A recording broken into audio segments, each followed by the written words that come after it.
What up guys, it's Grant's Comics here, and today I will be reviewing the Spectacular Spider-Man 200, which is the 200th issue.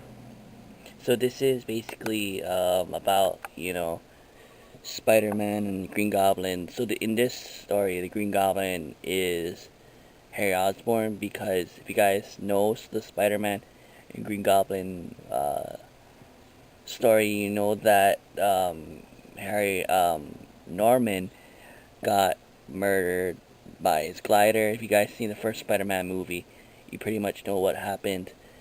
So, in this issue, the Green Goblin is actually Harry Osborn. Harry is still trying to kill Spider-Man, or Peter Parker in this case, and a lot of people are trying to help him, like Peter, Mary Jane, and stuff like that. And in the first few panels, Harry doesn't want help. He tries to be the Green Goblin. He's like, "Oh, the Green Goblin is my only power I got," and stuff like that.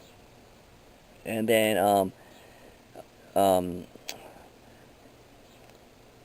Mary Jane even tries to tell Liz, which is Harry's wife. So at this period of time, they're already married and stuff like that. Harry has a son named Normie. So Mary Jane tries to tell Liz that, you know, their husband needs help. He's trying to kill people. He's trying to rob people. He needs help. But Liz doesn't get it through her head until, like, later on in the panel. So as the panel goes on, they do want to help Harry, but Harry refuses to get the help. So in this comic, he switches between Harry and Green Goblin, which is like a bipolar kind of thing. Even for Peter, he chooses, he has to go between Spider-Man and himself to help his friend that he knew for a long time. And Green Goblin takes Mary Jane to the bridge that the original Green Goblin, Norman Osborn, killed Gwen Stacy um, on the bridge, and he basically is like, "I'm trying to create this formula that makes it stronger than how my father used to have when he was Green Goblin."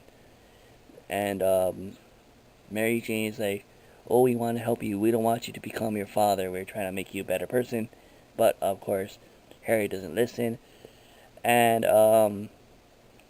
yeah, so Harry tries to help his dead father by making a fundraiser for the Osborn Foundation, which is founded by Norman Osborn a long time ago in a couple few comics. And then obviously Spider-Man tries to ruin it, or help ruin the foundation by coming in and searching his house, searching every hideout that the Green Goblin has ever been into. And then they fight again, and towards the end of the panel, um, Harry turns to himself. He doesn't want to fight anymore. He doesn't want to be the Green Goblin, but it's too late for him because the building explodes, and Harry Osborn saves Mary Jane and Spider-Man. But towards the end, he he ends up in the hospital. He ends up dying. So he basically sacrifices himself for his friend Peter Parker. And yeah. So if you guys want to get this comic, here's the comic. You guys can either get it in your local comic shop or Amazon. It's called The Spectacular Spider-Man 200, and this is what it looks like. But other than that, um, I want to thank my dad's friend for having this for me. He basically gave this to me for free. I love the guy so much. He knows I love comics and pops, and he knows I'll take care of them. So thanks to Rob.